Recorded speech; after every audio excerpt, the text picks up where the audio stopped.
Hello students, welcome once again in the new lecture series of the classical mechanics. I am just starting a new session of this classical mechanics. So before discussing this, you can just have an idea of the mechanics.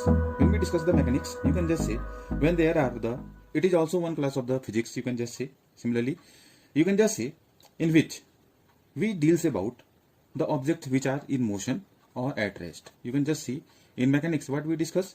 हम discuss करते हैं जो भी आपके objects हैं वो क्या motion में है और एट रेस्ट हैं, तो हम उनकी स्टडी करते हैं. एंड ये कैसे होंगे? It can be possible only there will be the influence of the external and internal interactions. जब क्या होगा वहां पर एक्सटर्नल या इंटरनल इंटरेक्शंस होंगे तब either the body will be in motion or at या either of the object will be in motion or at rest. So likewise mechanics has been developed in ancient times as well, but the main contribution came from the scientist. This is the famous scientist Newton. Main contribution. Now you just know that there were given the Newton's laws of motion in 1687. These were the laws of the motions. You can just say given by mainly, but you can just see overall whole contribution is from this is the Newton laws of motion which were developed in 1687. So the mechanics is based on Newton's laws of motion. जो mechanics है वो किस पर depend है? Total depends on the Newton's laws of motion. And you can just say this has been further developed by this Lagrange, Hamiltonian और Hamilton and other.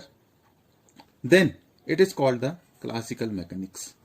There were the development of the mechanics has been done on the basis of Newton's laws of motion, Lagrange and Hamiltonian. Then it is said to be the classical mechanics. So आपको classical mechanics हम क्यों कहते हैं? क्योंकि जो mechanics थी वो हमें किसी ऑब्जेक्ट या जो मोशन है रेस्ट में है, जब किसी एक्सटर्नल और इंटरनल इंटरेक्शंस हो रहे हैं, इन्फ्लुएंस में आ रहे हैं, तब उसके कारण क्या है? कोई बॉडी मोशन या रेस्ट में आ सकती है. तो मैकेनिक्स जो डेवलप हुई है वो किसके बेसिस पर हुई है? On the laws of Newton's laws of motion. And this is the main. You can just see that there were other contribution from the Lagrange and Hamilton, and by this combined way it is called the classical mechanics. Either you can just say that when the mechanics deals with the Newton's laws and their consequences, it may be called the Newtonian, or you can just say vectorial mechanics. It is called the Newtonian or vectorial mechanics. Mainly contribution is just coming when we are discussing the Newton's laws of motion के reference पर अगर हम बात करेंगे तो ये कैसी mechanics कहलाएगी? न्यूटोनियन और vectorial mechanics. Newton mechanics okay because of the name of the Newton scientist Newton. And vectorial mechanics, why it is called the vectorial mechanics? अब ये बात समझने की वेक्टोरियल मैकेनिक्स क्यों कहते हैं. अगर आप देखिए, if you just look at the quantities which are appearing in this one are the force. You just know force and this is acceleration. जो क्वांटिटीज इसमें इंक्लूड होती हैं वो है आपका फोर्स है, एक्सेलरेशन है, either this is the momentum. So this quantities are going to be introduced and you just see all of these quantities are vector quantities. So vector magnitude and direction both are needed for the physical quantity to represent. So this is the force, acceleration and momentum. Inclusion of this, it is called the vectorial mechanics because these quantities are the vector quantities, you can just say. And we are discussing in the classical mechanics. Further development in the classical mechanics has been developed by D. Alembert. This is the name of the other scientist.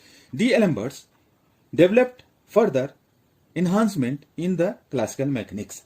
And you can just say that D. Alembert, Lagrange and Hamiltonian or Hamilton, they developed, you can just say, in this sense, they constitute a mechanics which is also known to be the analytical mechanics. इस mechanics को हम क्या कह रहे हैं? Analytical mechanics. ये दूसरा है नाम, इसी को हम कह सकते हैं analytical mechanics. You can just say they are calling analytical meaning to say that the basic quantities scalar rather than the vectors, and the dynamical relations were obtained by systematic process of differentiation. So this analytical approach has advantage that it can generalize to the quantum mechanics. So इसको हम generalise कर सकते हैं. इस method को अगर हम देखें, we can generalize this method to the quantum mechanics as well. This is that's why it is called the analytical, in the sense that because simple mathematics or a simple process of differentiation, this analytical approach can be further have the advantage that it can be used, or this can be generalized to the quantum mechanics where Newton's laws are no more applicable there. So we can just have actually classical mechanics was developed over several centuries on the basis of observations at relatively low speeds पर हम इस classical mechanics की बात करते आए थे. लेकिन in 1905 the scientist Einstein, well known scientist, very famous physicist Einstein, you can just say, including the experimental facts of the constancy of speed of light in vacuum, क्योंकि speed of light vacuum में क्या होती है, constant होती है. आपको पता है what is the speed of light? It is almost 3 into 10 to the power 8 what meter per second. So you can just say that Einstein introduced in 1905 very well known the theory of relativity. उसने introduce किया था theory of सापेक्षता का सिद्धांत जिसे कह सकते हैं, with the introduction of you can just say constancy of speed of light in vacuum. Propose with the help of this you have the special theory of relativity. Special theory of relativity. It was further you can just say, and which modifies this classical mechanics. या either you can just say the classical ideas को उन्होंने किसमें breakup कर दिया into the space part and the time, means inclusion of the both space and times. Now it is dealing with all particle speeds. So this is the basic difference of introducing, because earlier it was applicable for low, you can just say relatively low speeds पर हम बात कर पाते थे, लेकिन with the help of the 1905 Einstein, with the inclusion of the constancy of the speed of light, he proposed a special theory of relativity, which is the, you can just say, modifies the classical ideas of space and time, but which is applicable for space and time for all particle speeds here. So you can just say the relativistic mechanics of Einstein yields the Newtonian mechanics at relatively low speeds. You can just say the relativity mechanics of Einstein, ये किसको results को, you can just say yields the results of the Newtonian mechanics at relatively low speeds here. You can just say that the relativistic theory of Einstein does not modify the classical ideas. What are the classical? Regarding you can just say the basic nature of the matter, जो matter का nature है, radiation है, इसकी बात करें. Hence it is often studied in the classical mechanics. तभी हम इसको किसमें पढ़ते हैं? Classical mechanics के अंतर्गत ही इसको हम proper पढ़ते हैं. So you can just say that now what is the necessity of introducing the quantum approach? You can just see that जो classical mechanics थी या classical mechanics जिसके बारे में हम बात कर रहे हैं, it is found to be inadequate to describing the behavior of the particles of microscopic size. Microscopic size means when we are discussing the size of an electron या such an electrons which are present in the atoms. जब हम उसकी बात कर रहे हैं तो ये classical mechanics cannot describe what is the behavior of the particle of this microscopic size. हम उस केस में it is not applicable there. Either you just say nuclear properties जो है nucleons जो वहां पर भी है electrons are present. So for such description of the small scale phenomenon of the atomic and nuclear physics, a new theory which has been developed, it is called the quantum mechanics. So classical mechanics is one part, and for the microscopic size अगर हम उसको deal करना है तो we have a small scale phenomena of the atomic and nuclear physics. So we have a new theory. This is called the quantum mechanics. So this is the basic difference between the classical and the quantum concept.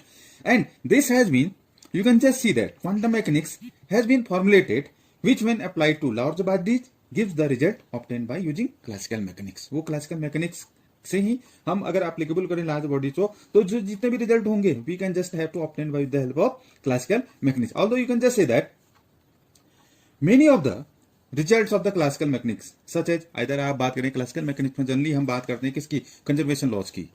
हम बात करते हैं किसकी, conservation laws. We discuss mainly the conservation laws. You are aware of the fact that what are the conservation? We just discuss conservation of energy. पहली बात हम करते हैं. साथ ही साथ conservation of the linear momentum and conservation of the angular momentum. So जितने भी conservation laws हैं, अगर हम इनको देखें, are for universal validity.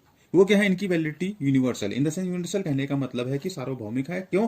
क्योंकि you just see even in the relativistic mechanics, साथ ही साथ क्या है, क्वांटम मैकेनिक्स में भी इनकी एप्लीकेबिलिटी उतनी ही जितनी की रिलेटिविस्टिक मैकेनिक्स की बात करें या क्वांटम मैकेनिक्स की बात करें. So these conservation laws has to be conserve. What are the conservation laws? Conservation of energy की बात करें, लीनियर मोमेंटम की बात करें, या हम किसकी, एंगुलर मोमेंटम की बात करें, तो this has to be conserved.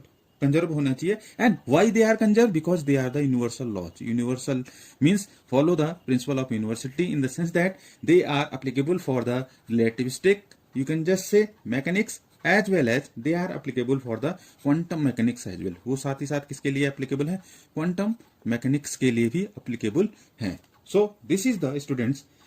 This is a new series of the classical mechanics in which we have elementary idea of, you can just say, that's why I have written the topic here, classical mechanics introduction, because I have just given you summary of how the classical mechanics has been developed on the basis of Newtonian approach. Newton's laws of motion were there. With the inclusion of the Lagrange and Hamilton's, we have the new formulation. This is called the classical mechanics, and this classical mechanics has been further enhanced by Einstein with the inclusion of the special theory of relativity, in which he described the constancy of speed of light, and he just also gave the one concept. He included the space-time phenomena. Space and time are involved, and this you can just say these are applicable for the special theory of relativity for all particle speeds here. So, but one drawback of the classical mechanics was that we are summarizing here that it was not applicable for the microscopic sizes. Microscopic sizes means when we discuss the size of the electrons or the nuclear sizes. So उस case में ये applicable नहीं हो पाया था. So we have the quantum mechanics,